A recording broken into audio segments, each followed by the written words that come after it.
Hello everyone and welcome to this video. If you've clicked on this video, it's because you either want to know what is an AI platform, an enterprise AI platform, or maybe you already know what an enterprise AI platform is and you want what's the best platform for your business. Whether that's Meta, Gemini, Protea, or DeepSeek, we'll be covering all of that. So we will be going through two things. One of those things is going to be what is an AI enterprise platform, and then we're also going to be showing that AI enterprise platforms are not as expensive as the industry says they are. So to start off with, why should you care about AI enterprise platforms? So a quick search, you can also do your own searches, will reveal that a lot of the big players are spending a lot of money on AI, and in particular they're spending quite a bit of money on AI enterprise solutions at the moment, as well as public solutions. So just a quick search revealed Meta spending 65 billion this year.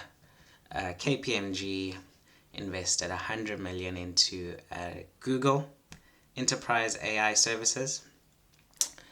IBM invested 500 million into enterprise AI venture funds to fund startup AI businesses, and a number of other big players in the market are starting to invest in AI and also enterprise AI solutions and spending large amounts of money. When any of the big players start to invest in something, it's worth noting what their investing money is and finding out a little bit more about it, and that's exactly what this video is going to explain and show to you. So let's jump into it. So the first thing we need to start doing is defining what an AI enterprise platform is. The reason we got to define it is, like anything new to the industry, the definition of what is AI and what is not AI isn't very clear at the moment. So everything kind of has a label attached AI at the moment, while some things are not AI. And eventually the industry will decide on what's AI and what's not, and will standardize. But chatbots on websites are now AI chatbots, but we always had chatbots. And robots are now AI robots, but we had robots before. So have they actually integrated an AI model into them, or is the definition of what is AI a little bit too loose at the moment? So we're going to define it first, and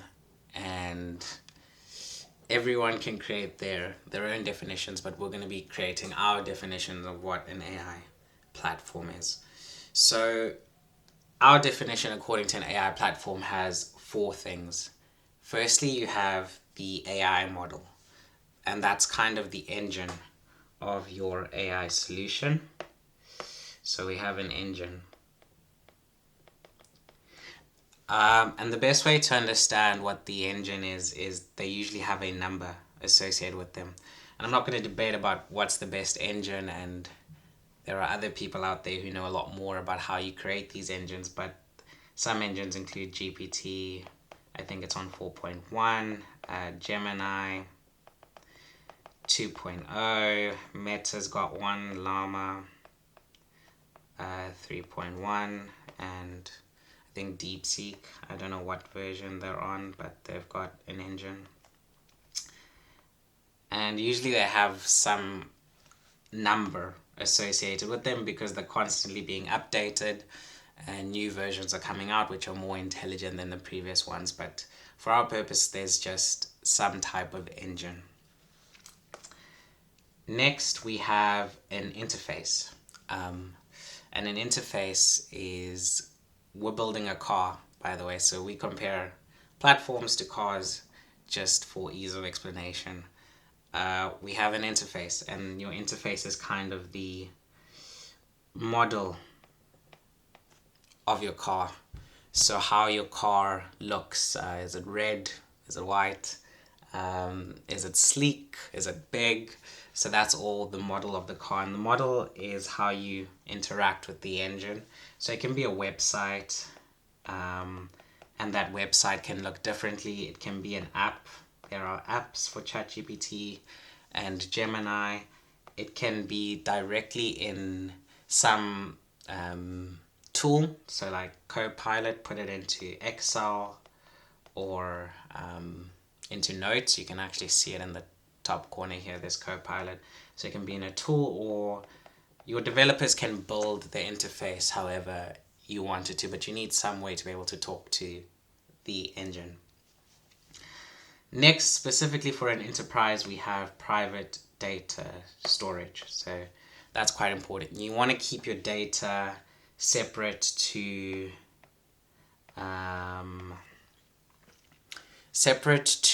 the AI model so that they can't train on your data. And also, your information might be quite sensitive. So however you integrate your data in an enterprise platform, it tends to be separate from the AI model holders. So Copilot will keep their clients' data separate from OpenAI, who has the model that they use, which would be GPT 4.1 or something like that. And we can think of that as the fuel, because you need to put something in to get something out. So similar with the car, you need to put in input data, tokens, whatever you want, and you'll get an output, which is whatever the model gives you out or how you've given it out. So that's our private data storage. And lastly, we need a key or access, which in this case is going to be our key. So that restricts who can use the platform. So public platforms are available to everyone, but if it's an enterprise platform, you typically want that for your employees or your customers. And then you need some way to restrict who has access to your AI platform.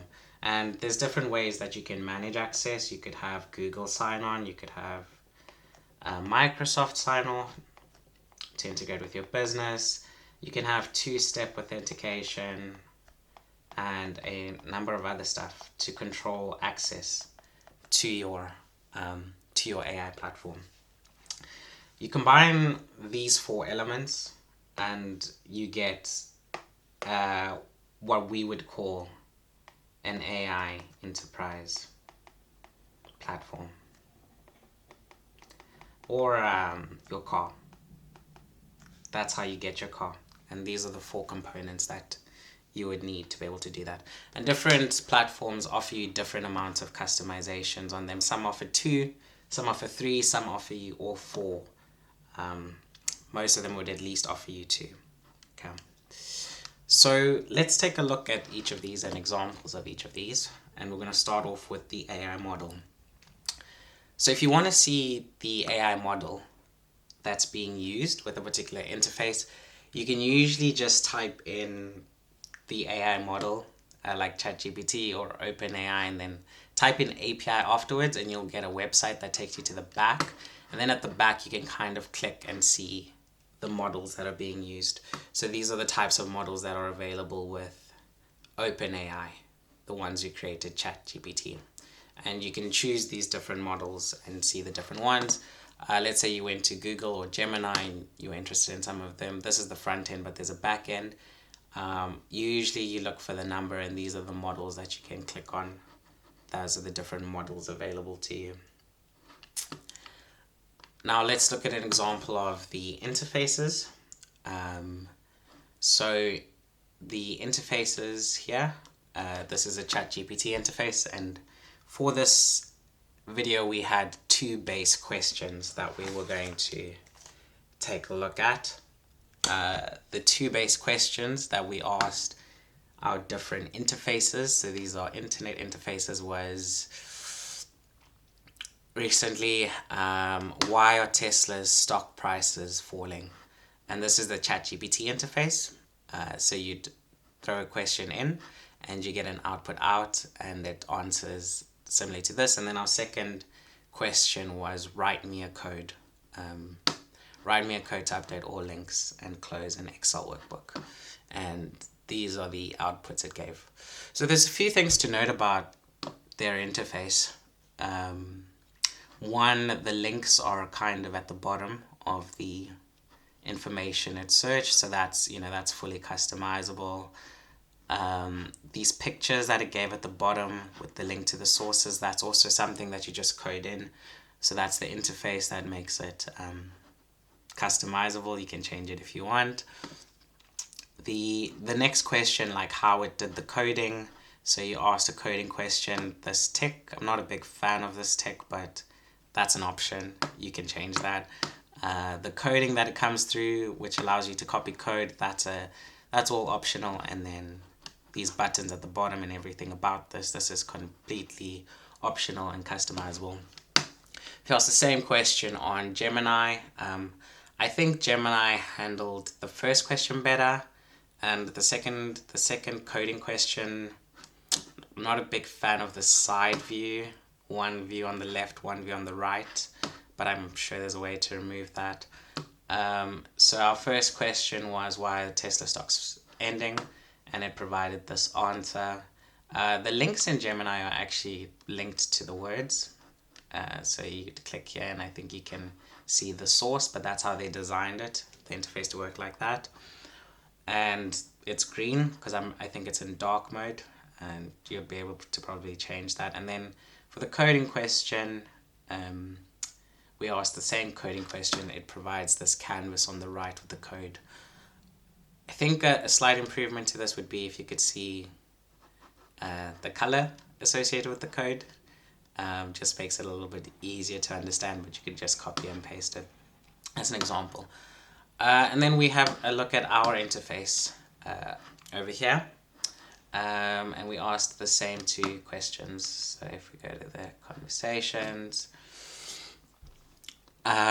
we have separate AI on our interface. We have separate AI models for different functions, and we have ones that do everything together. But for the web search, we asked the same question. How we've designed this interface is to come back in a block answer with the copy buttons and the links in blue. So it gives you the information and the links in blue should you want to click on the links and follow those sources. But I think that the thing I wanted to emphasize here is that everything's customizable. So, how the prompt is, how the typing is, how the AI responds, the options are available on this side. We have a light and dark mode. Everything you can make customizable however you want it to be customizable. And then our second question was the coding, and we asked our coding AI assistant that we've set up specifically for that. And this is how it answered our coding question.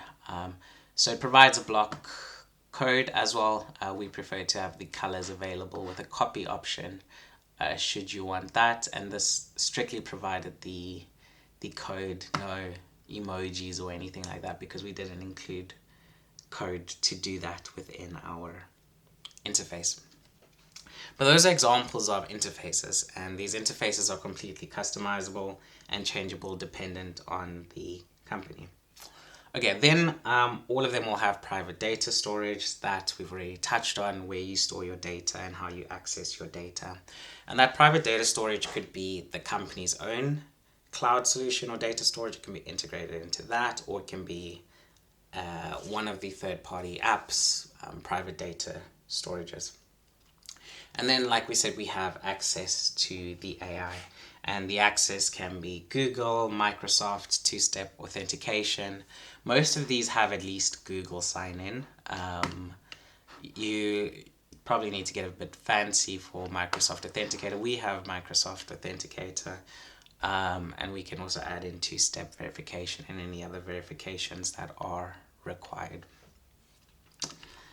So the next thing I wanted to chat about is the price of doing this. So initially in those articles that we showed, 100 millions were being spent on AI enterprise platforms. We do believe that can actually be done for a lot cheaper. So Copilot and ChatGPT Enterprise, I think it's at $20 per user at the moment. But if you ever want to know what the actual AI cost is, the easiest way to do that is to just type in the provider. Okay. Now that we are reaching the end of our demonstration, as a business owner, there's a few things that you should be thinking about. What AI enterprise solution should I use for my business? And that really depends on what models do you want and how much you're willing to spend. What's the cost, as well as what are the safety options for your data and control of your data. I want to say a better question isn't what model to use, but how do I build my process so that it's the most adaptable process available? That is the real question, because each AI model or all of the engines are getting better over time. We're currently in an AI race. So, on a weekly basis, they release new and better AI models, and you want your process to be able to adapt to the best AI models and engines available. On that conversation, our AI models, we don't actually restrict the engines available to us, so we plug in whichever engines you want. We don't build engines ourselves. Those engines are available to the companies that build them, but whether you wanted OpenAI's AI models, you want Meta's AI models, you want DeepSeek AI models, or Gemini AI models, all of those are available. It's just a plugin and the work to develop that. But we're quite responsive and adaptive, and we like to include all the AI models on our AI enterprise platform, or the ones that are requested. And this is an uncommon practice. It's starting to pick up more. NVIDIA are starting to do that. So they have multiple AI models available to pick from, and we suspect that other AI platform developers will start doing the same very soon as well. Very easy to tell what AI model is being used. You can usually just ask, who are you, and it will usually tell you what model it is. So that's a quick trick to figure out which AI model is currently being used. In terms of choosing the most adaptable process, it's really about measuring the cost against the benefit. So AI is going to have a cost to it, and those that are able to implement it quicker will get benefits from it quicker. But you have to compare the cost to the benefit of the AI solution, and the benefit will differ depending on your use case or your specific business. So we also assist businesses in determining where best to integrate AI into their processes and where they can get the most benefit from AI. If you guys enjoyed this video, please drop and leave a like below, and drop a comment if there's something you would like to see more of, or if you have any questions. If you'd like to try our AI platform solution, you can type in, the link will be below, but it's protea-ai.com. You'll immediately get access to our free version. But if you want to try our premium version, just drop us an email and we'll give you a premium free membership to try it out. We do believe that the benefit of AI outweighs the cost, and that's why we're willing to do this. And we truly believe that the cost that the current AI industry is quoting is way too high, and we can offer it at a much better cost. So drop that below. If you're also a business, there'll be a form down below that you can click on to fill out a business solution, and you're also welcome to reach us out on our company email, which will be on our website.